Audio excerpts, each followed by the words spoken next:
फेंक रहे थे वो इतनी ताकत से फेंक रहे थे कि स्वागत भी हो जाए और नाराजगी भी व्यक्त हो जाए। तो आपने स्वागत के लिए किया, उसके लिए अभिभूत हूं। अच्छा, दो काम थे, एक तो हिंदू सम्मेलन था और दूसरा समरस भोज था। तो भोजन का भी कई लोगों ने लाभ ले लिया। किस किस ने भोजन कर लिया है? हाथ खड़े करके बताएं। लगभग बैठे लोगों ने सभी ने कर लिया है ना, और कुछ लोग कर रहे हैं और कुछ आसपास भी होंगे। तो 1 लक्ष्य अभी तो भाई साहब ने नहीं किया, लेकिन मैंने भी नहीं किया। मैं सुबह से भूखा चला हूं और आपके लिए अब आपके साथ बैठ के मैं भोजन करूंगा। धर्मेंद्र जी ने कहा था कि सहभोज भी करना। मैंने कहा मैं तो समय रहेगा नहीं तो मैं बैठ के भोजन कर नहीं पाऊंगा। इन्होंने कहा नहीं, करेंगे तो अच्छा रहेगा। तो भगवान को शायद ये मंजूर था, यही भगवान चाहते थे कि मैं आपके साथ बैठ के भोजन करूं। तो इसलिए वो कहते ना, कुछ गलत होता है तो उसमें भी कुछ अच्छा छुपा होता है, कभी कभी कुछ बुरा वो भी भलाई के लिए होता है। तो एक बात तो स्पष्ट है, हमने भोजन कर लिया है ना, और आज का दिन हमारा हिंदुत्व के लिए समर्पित है। तो जो जितने यहां बैठे हैं उनको भी कहीं जाने की जल्दी तो नहीं है। 10 मिनट 15 मिनट 10 मिनट का समय ले सकता हूं। हाँ, भाई साहब कह रहे आधो घंटा, लेकिन चिंता मत करिए, इतना समय नहीं लूंगा। वैसे पूरी बातें जो थी आदरणीय मोहन जी यादव और जो हमारे सम्मानीय अतिथि थे, वक्ता थे, उन्होंने खुल करके रखी है।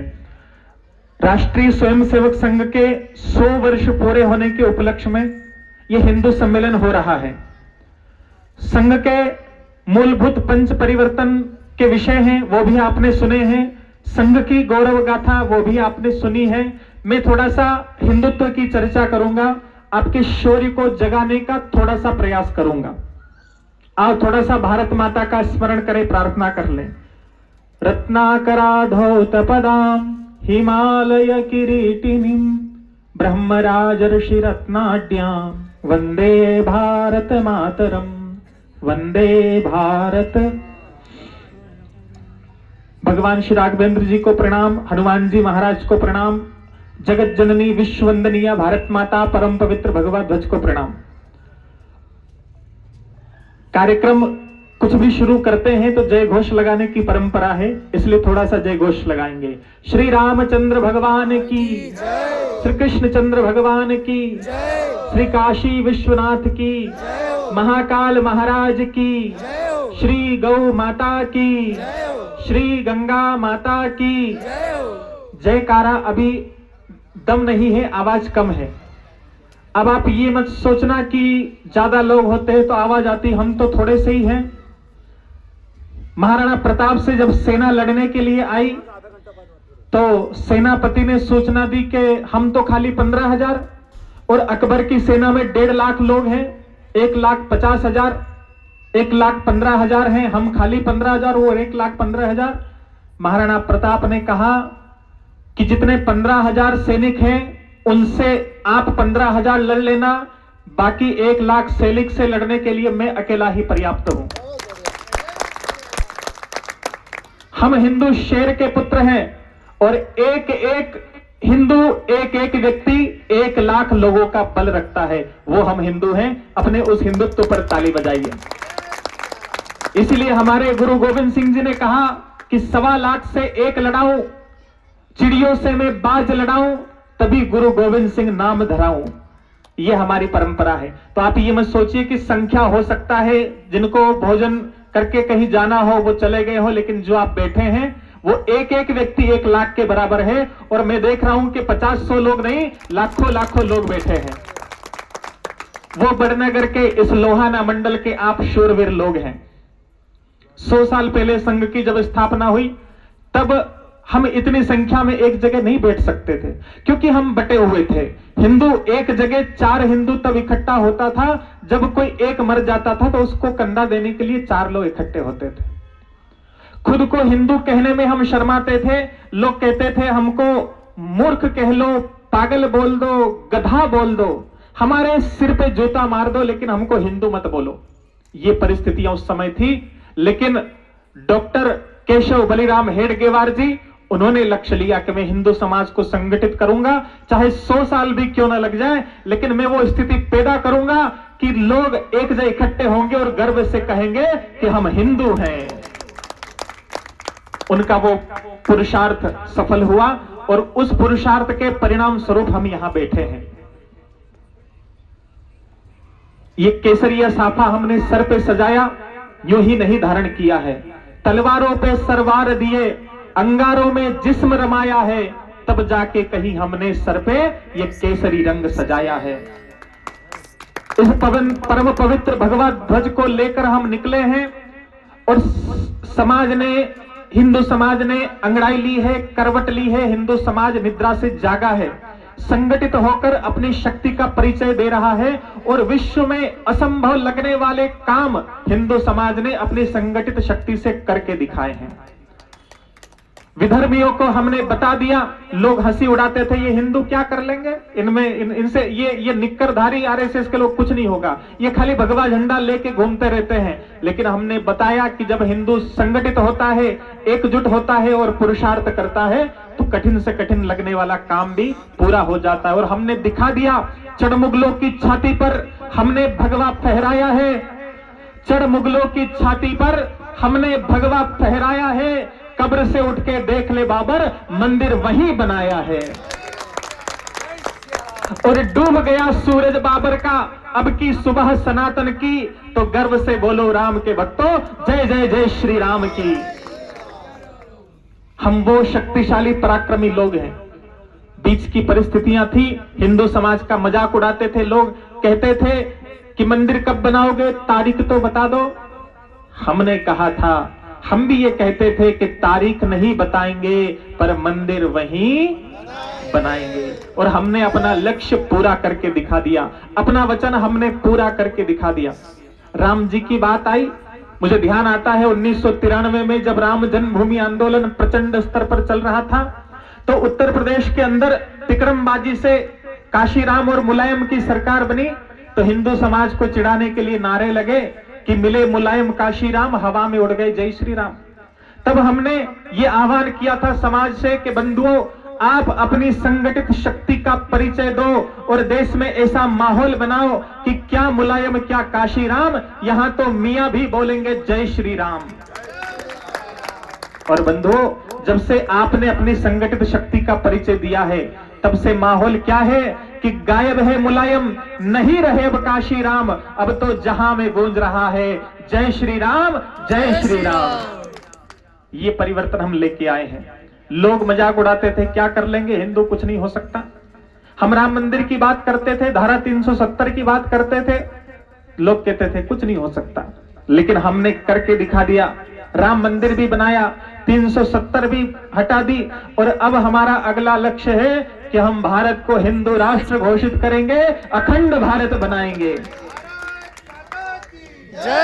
और यदि किसी को संदेह हो तो अपना वहम दूर कर ले, क्योंकि हमने निश्चय किया है कोटि कोटि हिंदू जन का हम ज्वार उठाकर मानेंगे, सौगंध राम की खाते हैं, हम हिंदू राष्ट्र बनाएंगे। ये हमारा लक्ष्य है, संकल्प है, और दुनिया की कोई ताकत हमारे लक्ष्य को पूरा करने से हमें रोक नहीं सकती। सीधी बात कहेंगे, दो तरह के लोग हैं देश में, एक रामजादे और दूसरे हरामजादे।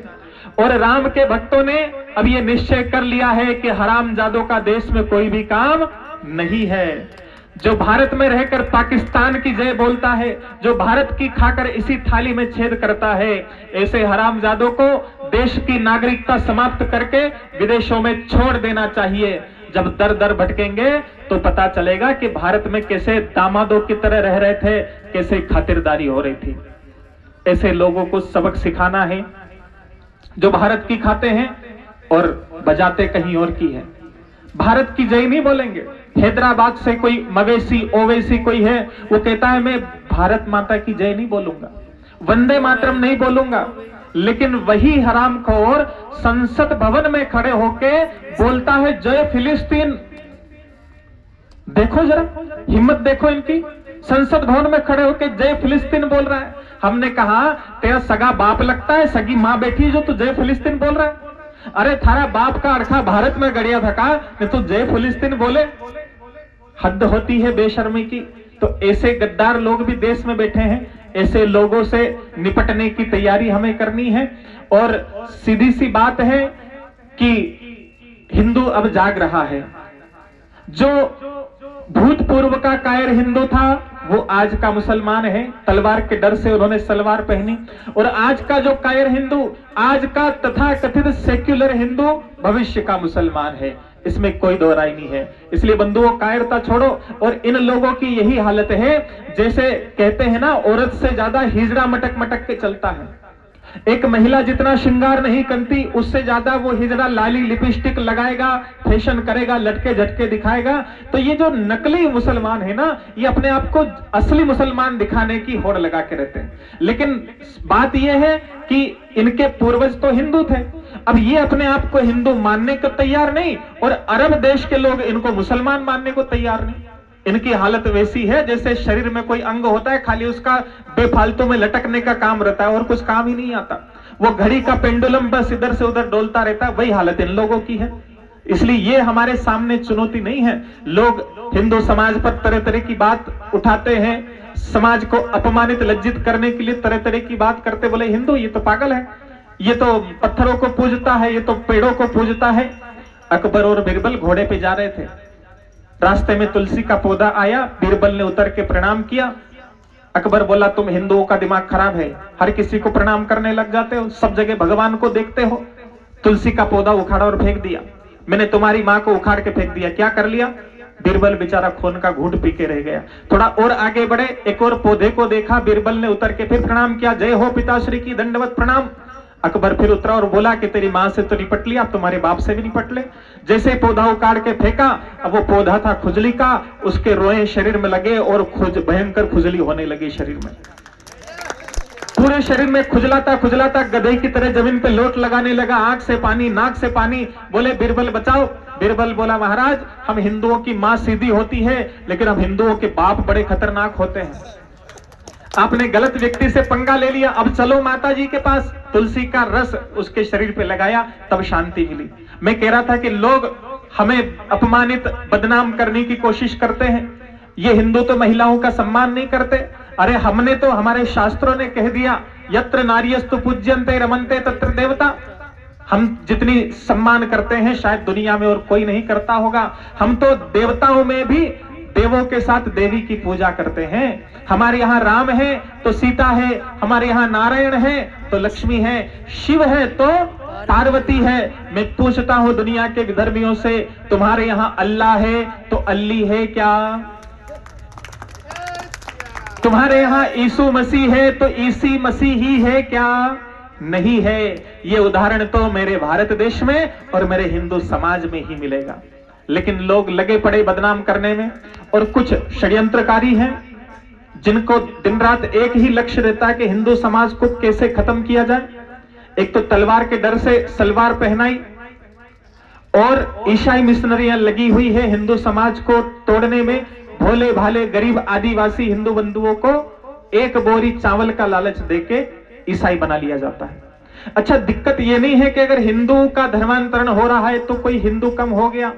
हमारे संविधान निर्माता आदरणीय बाबा साहब भीमराव अंबेडकर ने कहा था, एक हिंदू यदि अपना धर्म बदले तो इसका मतलब ये नहीं कि एक हिंदू कम हो गया, इसका मतलब यह है कि देश का एक दुश्मन बढ़ गया। और हम देख रहे हैं कश्मीर में हिंदुओं को मुसलमान बना दिया, आज वही आतंकवादी बनके देश की नाक में दम कर रखे हैं। नक्सली इलाकों में चले जाइए, उन कन्वर्टेड हिंदुओं को, ईसाइयों को बंदूक देकर भोले भाले लोगों को मारने के लिए बंदूकें लेकर के खड़े हैं। ऐसे लोगों से निपटने की तैयारी करनी है। इन चुनौतियों का सामना हमें करना होगा। आगे से कोई धर्मांतरण न हो, इसके लिए हमें कमर कसनी है, जागरूक रहना है। हमारी बेटियों को लव जिहाद के षड्यंत्र में फंसाया जा रहा है। सोशल मीडिया के माध्यम से अब्दुल हिंदू नाम रख करके उस बहन बेटी से पहले दोस्ती करेगा, प्रेम जाल में फंसा के शादी करेगा, उसके बाद उस बेटी को धर्म बदलने के लिए मारपीट करेगा, जबरदस्ती करेगा। और अगर वो बेटी नहीं मानती है तो फिर उसको मार के सूटकेस में बंद करके नाले में बहा देते हैं, या कभी 35 टुकड़े करके फ्रिज में भर दिया जाता है। ये षड्यंत्र हो रहा है। इसलिए बेटियों को बचाओ।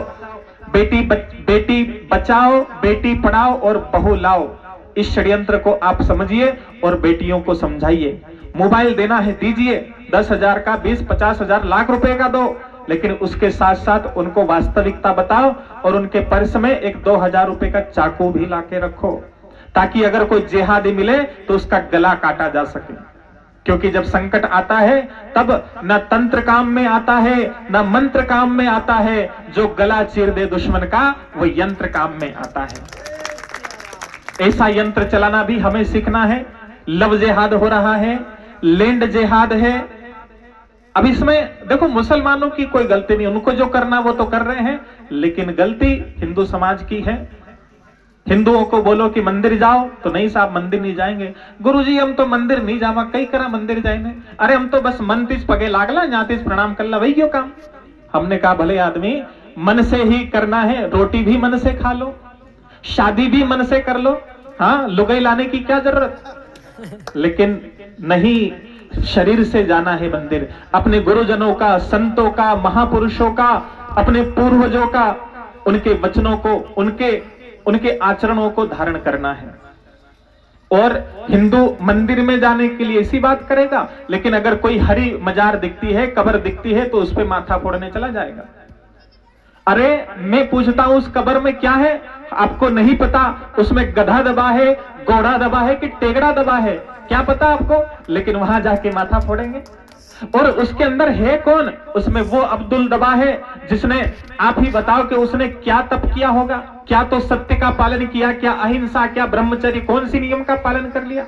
वो अब्दुल जो जीवन भर पंचर जोड़ता था, कबाड़ बीनता था, लोहा लंगड़ बीनता था, जिसने जीवन भर हिंदू मां बहनों के ऊपर कुदृष्टि डाली, गलत नजर डाली, कितने रेप किए, कितने बलात्कार किए, वो उसके अंदर गड़ा है। और आप ऐसे आदमी को प्रणाम कर रहे हो, ये बंद करना होगा। मजारों पे जाकर माथा फोड़ना बंद करो बंधुओं।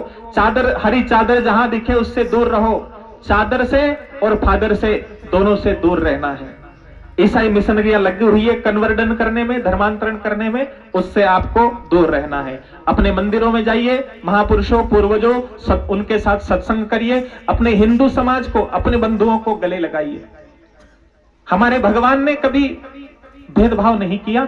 ये ऊंच नीच, मैं ऊंचा ये नीचा, वो अछूत है मैं श्रेष्ठ हूं, वो कनिष्ठ है मैं ज्येष्ठ हूं, ये भेदभाव खत्म करिए। हर हिंदू सम्माननीय है, हर हिंदू अभिनंदन के योग्य है। हर वो हिंदू जो तिलक लगाता है, जो शुद्ध से, पवित्रता से रहता है, वो सम्माननीय है। हर वो हिंदू जो नियम से मंदिर जाता है, जो सत्य, अहिंसा, ब्रह्मचर्य, संन्यास का पालन करता है, वो सम्माननीय है। हर वो हिंदू जो भारत माता को अपनी मां मानता है और देश के लिए अपनी जान समर्पित कर देता है, वो हिंदू सम्माननीय है। इसलिए ऐसे लोगों का सम्मान करो। और हमारे यहाँ तो फिर ये तो निश्चित है कि अगर कोई गलत आचरण करे तो फिर वो ब्राह्मण भी क्यों ना हो, रावण भी अगर हो, तो फिर राम जी उसको छोड़ते नहीं है। अच्छे लोगों का सम्मान है, अपने हिंदू बंधुओं का सम्मान करिए और उनके लिए आगे आइए। अगर जरूरत पड़े, ध्यान देना कि 50 साल पहले, 80 साल पहले पाकिस्तान में भी हिंदू रहते थे, लेकिन क्या कारण है कि आज वहां हिंदुओं का नाम लेवा नहीं बचा। बड़े बड़े मंदिर थे, उनको तोड़ के पेशाब घर बना दिया।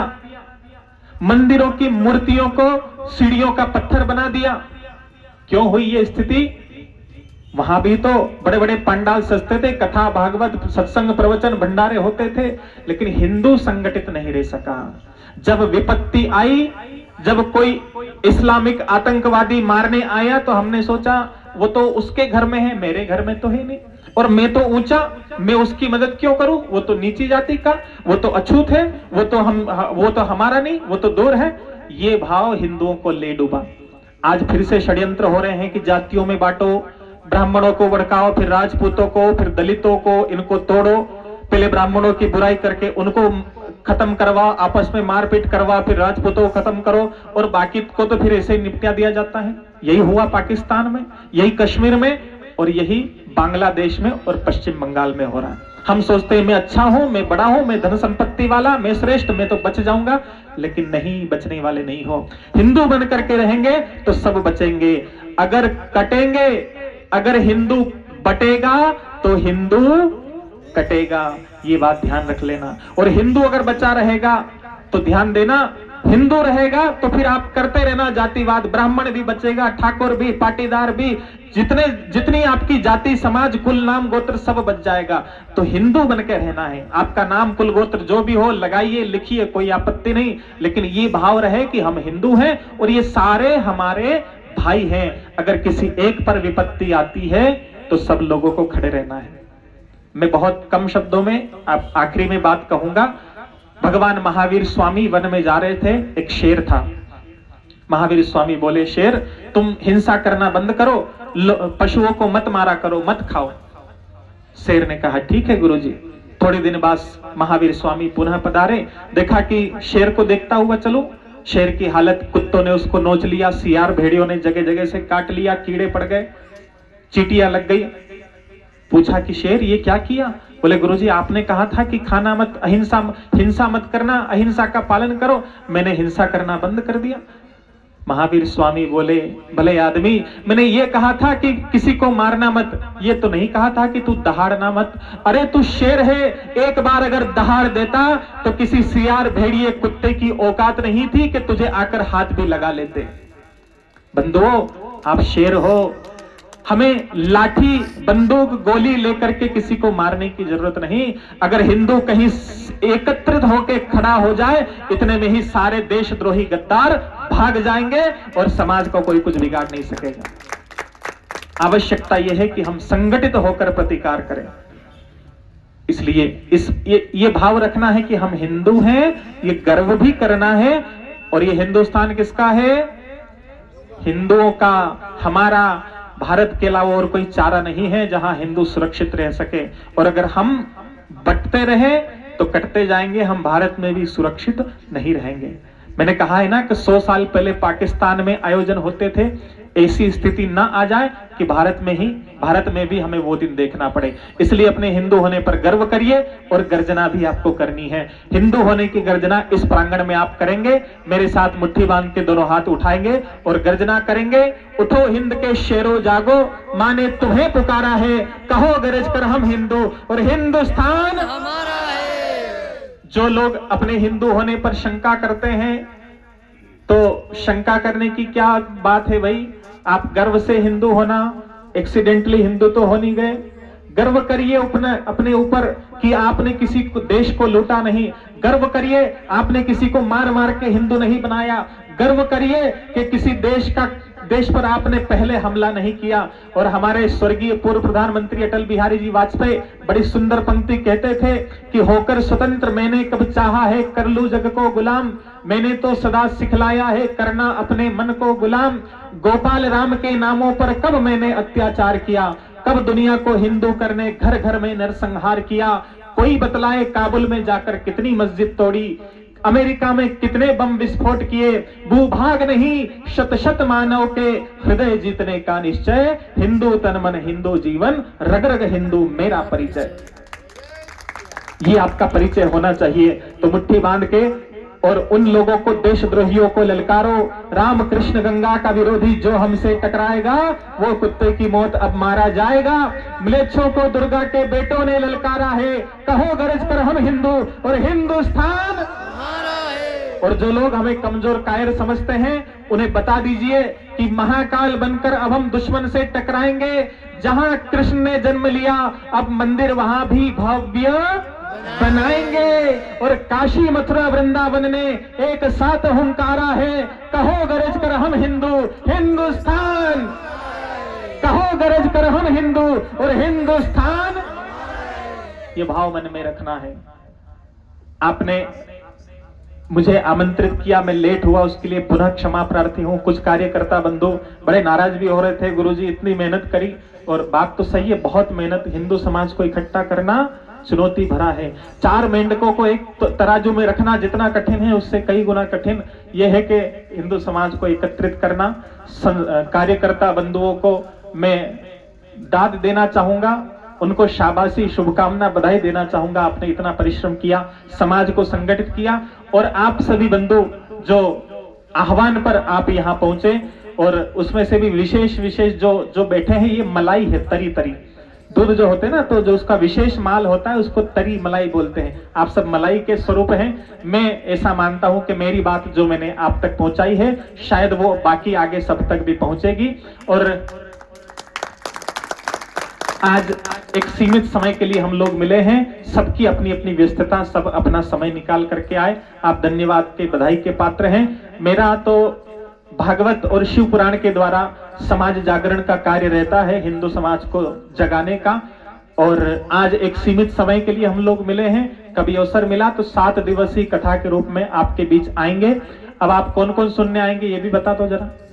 सब लोग सुनने आओगे? मैं कथा करने हो तो पक्का? प्रोमिस? तोड़ोगे तो नहीं प्रॉमिस? हाँ, तो आपके बीच आके पुनः कभी चर्चा करेंगे। लव जेहाद, धर्मांतरण, गौ माता की हत्या हो रही है, सभी विषयों पर चर्चा करेंगे। आपने धैर्यपूर्वक मुझे सुना, आपका बहुत बहुत धन्यवाद। आयोजकों का धन्यवाद, कार्यकर्ता बंधुओं ने जिन्होंने मुझे आमंत्रित किया, आपने इतना समय दिया, आपका कोटि कोटि वंदन, आभार। आखिरी में आपके लिए ये शुभकामना व्यक्त करूंगा कि आपको मान मिले, सम्मान मिले, खुशियों का वरदान मिले, कदम कदम पर मिले सफलता, युगो युगो पहचान मिले। बहुत बहुत धन्यवाद। जय श्री राम, भारत माता की जय। कोई गलती हो तो फिर से माफी मांग रहा हूं, और अगर अभी माफ नहीं किया हो तो फूल की बोरी और ले आओ। तो ठीक है, बाकी अब गिले शिकवे होते रहेंगे, मिलते जुलते रहेंगे, है ना। जय श्री राम।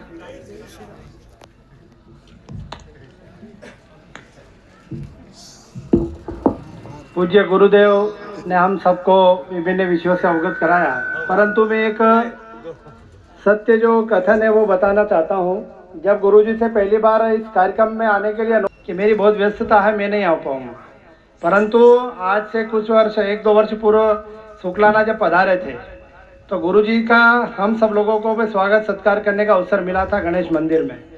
तो वहाँ पर गुरुजी से थोड़ा आग्रह भी हुआ था, कभी ऐसा अवसर मिले तो आप पधारे। तो मैंने विशेष धर्मेंद्र बोला, भाई साहब आप ही बात करो। तो मैंने स्वयं फिर गुरुजी से निवेदन करा, मैंने गुरुजी आप पधारेंगे तो थोड़ा हम सब लोगों को लाभ भी मिलेगा और समाज को भी एक दिशा मिलेगी। तो व्यस्तता तो गुरुजी की पहले से थी ही सही, परंतु फिर भी एक अल्प समय पे और हमारे एक छोटे से निवेदन पर आप पधारे, इसलिए पूरे सकल हिंदू समाज की ओर से मैं बहुत बहुत आपका साधुवाद अभिनंदन करता हूँ। जय श्री राम, भारत माता की जय। और अब मैं गुरुजी से आग्रह करता हूँ कि भोजन प्रसादी हम सब ग्रहण करेंगे।